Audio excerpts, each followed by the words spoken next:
Olá, vocês. Boa noite aos alunos do curso de Psicologia da Faculdade Estácio de Goiânia. Boa noite, professora Tainara Verma. Um prazer ter sido convidado pela Tainara.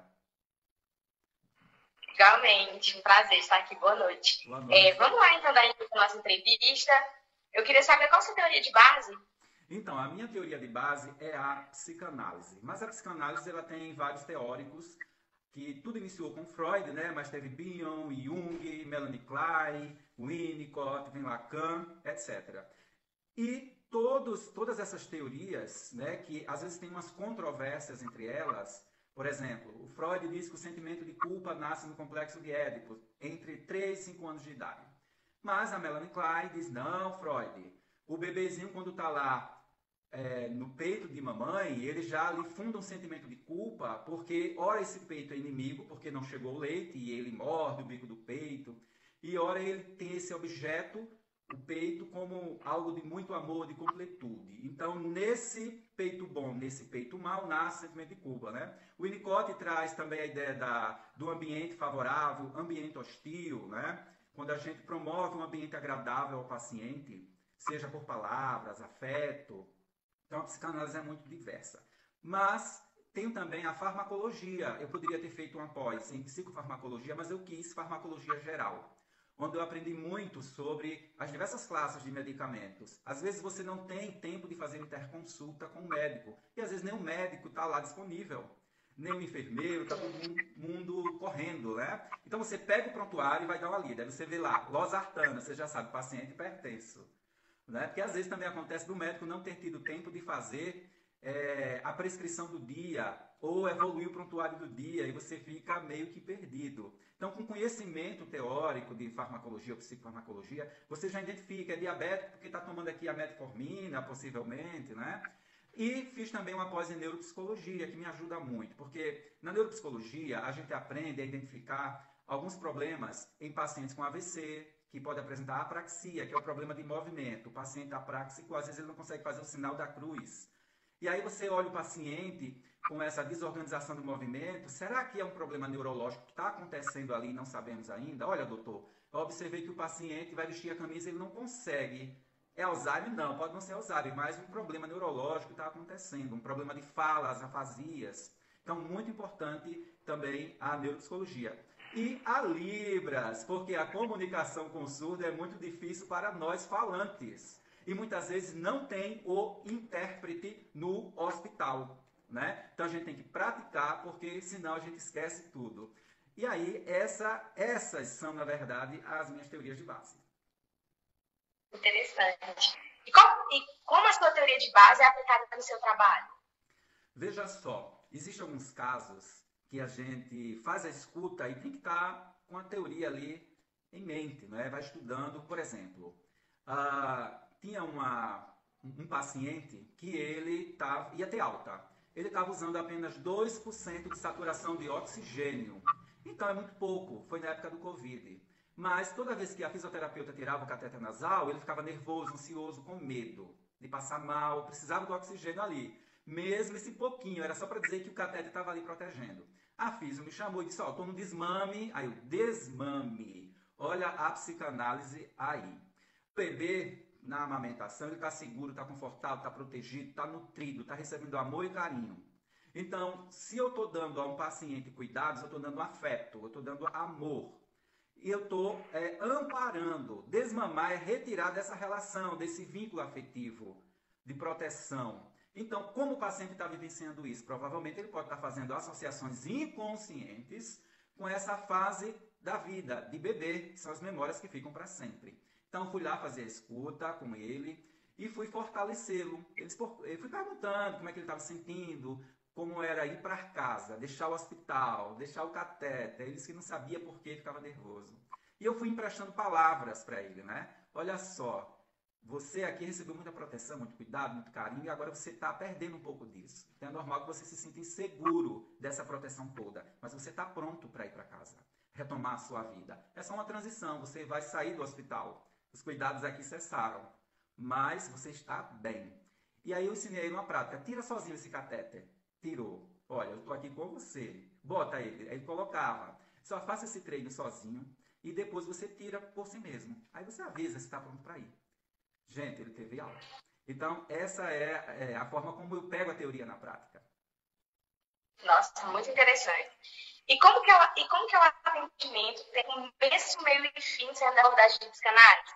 Então, o atendimento no hospital realmente não tem essa norma, né? Vou ter um começo, meio e fim. Isso é muito inesperado, porque no hospital tudo é inesperado. O paciente chegou agora, às vezes ele precisa de um psicólogo, mas o psicólogo está atendendo outro paciente, porque todos não dão conta, todos os psicólogos. Aí quando vai, o paciente não, já teve alta. Foi uma crise aqui na Verde, na emergência, foi medicado, tá tudo bem. E há outros pacientes que você só tem o início, você vai lá ouvir, ele fala um pouco da angústia dele, aí é chamado para um exame. Aí parou o atendimento, olha, vai para a tomografia agora, o marqueiro está chegando aqui. Aí eu digo, olha, dona Maria, a gente vai continuar quando a senhora voltar. Mas pode ser que a dona Maria evolua, né? Já aconteceu de uma evolução assim, de sair para um exame e morrer no exame, por conta de outros problemas que já tinha, coração, etc., não é regra. Mas eu tive uma paciente da clínica cirúrgica que estava muito angustiada e eu fui lá chamado. Ela estava com a pressão alta e na escuta ela só falava de quem? Do gatinho que ficou em casa. E eu fui perguntando desse gatinho, quem estava cuidando do gato. Ela disse, deixei isso com fulano, tererê, tarará, mas eu não sei como está. Eu disse, então vamos fazer uma chamada de vídeo? Ela me deu o número da pessoa, eu planejei, fiz a chamada de vídeo, ela viu o gatinho, ficou mais aliviada, viu a pessoa que estava cuidando, viu a comida, o ambiente. Horas depois eu vi que ela estava bem mais tranquila e a pressão estava melhor. Então, este atendimento teve um início, um meio e um fim. Há quanto tempo você trabalha nesse hospital? Então, aproximadamente 3 anos. Como é isso, né? Este trabalho neste hospital não sou concursado, que ele é do Estado. Então, existe lá muito atravessamento político. E o meu contrato finalizou para um possível recomeço. São questões políticas que nós temos no Brasil e no mundo, que, enquanto não se efetiva concursados, fica nesse processo, né? Mas foram aproximadamente 3 anos muito proveitosos, embora eu ainda continue exercendo atividades como psicólogo na saúde municipal, onde eu sou concursado. Tá. Como que você chegou até ele? Então, olha, às vezes a gente diz assim, o que é teu está guardado, vai chegar no tempo certo, né? Quando eu iniciei psicologia, em 1998 a 2003, que era 6 anos na época, eu já iniciei buscando a área de saúde, porque eu sempre gostei, apesar de sempre me sentir assustado. E eu estudava disciplinas nos cursos de saúde, da medicina, da química, estudei bioquímica, estudei biologia celular e molecular, fiz cursos de primeiros socorros, sempre mirando a psicologia hospitalar. E aí, eu fiz estágio no hospital universitário de 1 ano, no hospital, e esse desejo de estar em hospital. Trabalhei em outras coisas. Quando um dia eu lá no meu trabalho, onde eu sou concursado, recebi uma mensagem no celular de uma pessoa me convidando para ir para o hospital. O meu chefe tinha me indicado a uma amiga dele que perguntou sobre um psicólogo na área hospitalar. E aí esse convite chegou, né? Porque às vezes a gente espalha currículo e não acontece. É a história do QI, né? Quem indica é o que acontece muito. Então foi assim que eu cheguei lá. Sim. E como que é o dia a dia do seu trabalho? Olha só, trabalhar em hospital não é fácil. Como também em outras profissões, na educação, na segurança. Todo o ambiente de trabalho tem as condições de adoecimento, tá? E de saúde também. Parte desse adoecimento que acontece no hospital tem a ver com a estrutura e com a própria atmosfera do hospital. Tem hospitais que é bonito, limpinho, colorido, confortável, mas a maioria não é. É um local insalubre, você só escuta sofrimento, às vezes você sente cheiro de sangue, de fezes, de urina, no enfermaria, no corredor, paciente no corredor, pessoas sofrendo, e isso nos causa um impacto, tá? Esse sofrimento, ele acontece no hospital. O sofrimento da família que está lá querendo saber do parente que está internado, ou está angustiado por conta da demora do atendimento. Então, é um ambiente que propicia o nosso adoecimento também. Porém, nós temos um conhecimento que nos faz enxergar o hospital de modo diferente do paciente que está doente chegando ali, da família que está chegando ali. nós temos um conhecimento que favorece entender os processos ali dentro, as crises que são comuns, os problemas que ali ocorrem. Então, essa realidade do hospital, apesar de ter esses momentos adoecedores, tem momentos bons, que é quando você vê o resultado do teu trabalho. O outro que fica feliz, que se sente bem com o resultado do atendimento, do psicólogo, da equipe, né? Quando a gente consegue favorecer e driblar certas normas, porque existem normas dentro do hospital que muitas vezes não condiz com a ação do psicólogo, do físio. Por quê? Porque geralmente o gestor, não, ele é indicado, é indicação. Alguns deles não têm conhecimento na área da saúde, do SUS. E quer números, apresentar números para o Estado, para o município, de produção, da quantidade de pessoas que atendeu. E nem sempre esses números condizem com a qualidade do serviço. Por exemplo, dizer que depois das 6 da noite não pode fazer chamada de vídeo. Nossa, o ser humano é subjetivo. Eu já fiz chamada de vídeo 10 da noite para um paciente que precisava entrar em contato. Ele era pastor e dirigia 9 igrejas. A pressão dele lá em cima, ele estava na máscara de Hudson, que é um volume de 15 litros de oxigênio, que ele precisa... A respiração dele está muito curta, então ele precisa de mais oxigênio, né? Para melhorar esse trabalho pulmonar. E aí eu fiz a chamada de vídeo para ele falar com a esposa, para passar orientações a todos os pastores. Estava tudo bem lá, mas ele queria informações. E aí eu driblei a regra diante da urgência e fiz.